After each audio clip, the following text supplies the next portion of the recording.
So we're going to do some shoulder rehabilitation exercises. The first one that we're going to go through is the 90-90 stability balls exercises. So what I'm going to take my client here through, Nick, is just some stability work, basically trying to strengthen the rotator cuff of the shoulder, the muscles that are surrounding the shoulder capsule. So what we're going to do here is we're going to have our elbows even with our shoulders, palms are together, and elbows are also not flared out, they're straight. And we're going to do 30 seconds pulsing. So we're going to pulse for 30 seconds.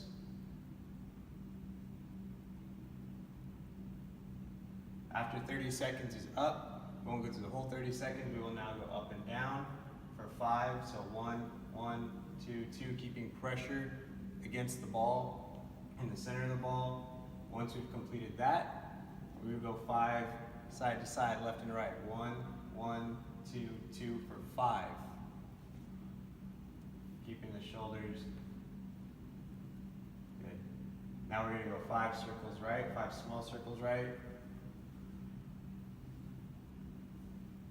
And 5 small circles left. Once we've done that, we're going to go 5 figure eights, keeping pressure into the ball.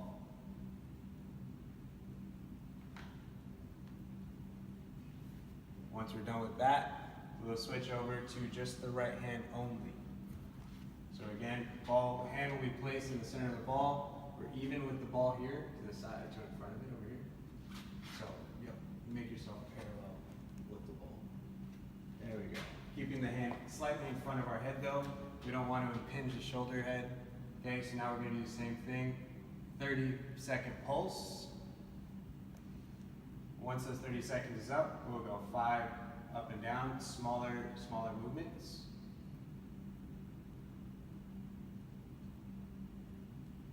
And then 5 left and right. 5 circles right. 5 circles left.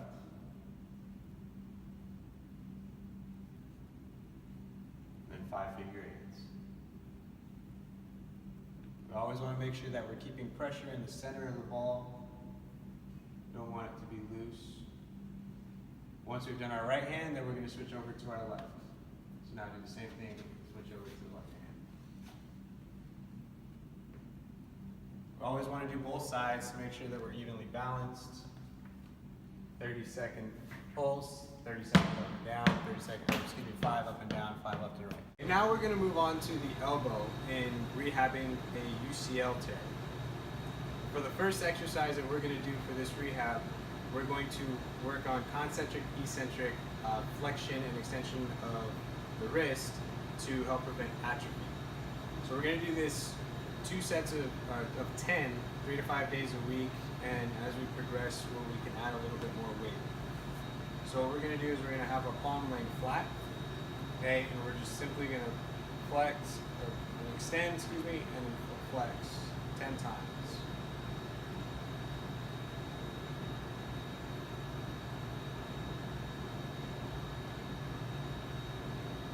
And as I said, once we've gotten strong enough to handle this exercise, we can start adding a little bit more weight. Some exercises we've seen do with a baseball bat, some just add a dumbbell onto the picture. So that's the first rehab exercise for you. Okay, now we're going to move on to the elbow in rehabbing a UCL tear. For the first exercise that we're going to do for this rehab, we're going to work on concentric, eccentric flexion and extension of the wrist to help prevent atrophy. So we're going to do this 2 sets of 10, 3 to 5 days a week, and as we progress, we can add a little bit more weight. So what we're going to do is we're going to have our palm laying flat, okay, and we're just simply going to flex, or extend, and then flex 10 times.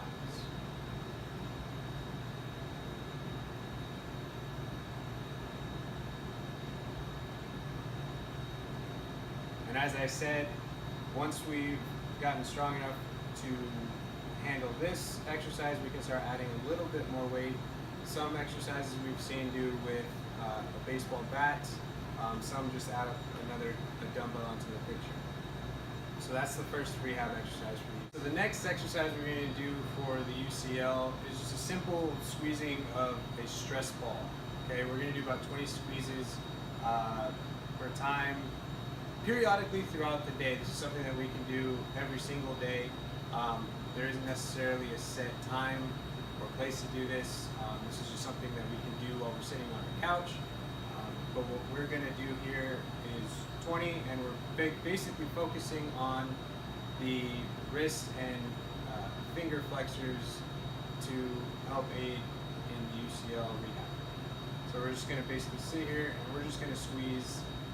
Very simple, nothing too crazy. That's our second exercise for the UCL rehab. Okay, so now we're moving on to an oblique strain. Okay, those typically happen in baseball with a swing or a throw, usually just from a quick twisting movement. So with that, we kind of want to eliminate the movement here in terms of this rehab exercise, and we're just going to do a simple side plank. Okay, it's going to be a lot easier to start on our knees than it will to be fully extended. So the very first one that we're going to do is on our knees. So Nick here is going to lift up, just on the knees, nice and simple. Other hand over here on his side. And we're going to do this for 30 seconds. And we're going to make sure that we do this for 30 seconds on both left and the right side. Again, we always want to be balanced, never just one-sided, even though we are rehabbing maybe one side or one particular shoulder or knee or whatever it may be. Let's go ahead and relax. Okay, so then the second thing in the progression, or excuse me, the second exercise, still the same thing, still plank, but now we're going to go full legs fully extended. And we're going to do the same thing here. We're going to lift up. Now this is going to be a little bit harder to do because we are in full extension. Okay, so this will be a progressive exercise as the second one. Once, go ahead and relax. We're going to do 30 seconds of that too. Okay, as the athlete gets stronger, from there we'll start adding in hip taps and quarter turns to strengthen that even more. So go ahead and look up. So once we're there, now we're just doing a simple hip tap. We're going to bring our hip down to the ground or the bench and back up. Okay, and then we're also going to do a quarter turn. So once that, we're going to come up, and we're going to bring that shoulder in, rotating, and coming back up. This also helps with the rotator cuff as well, so this also could be considered another rehab exercise for the rotator cuff.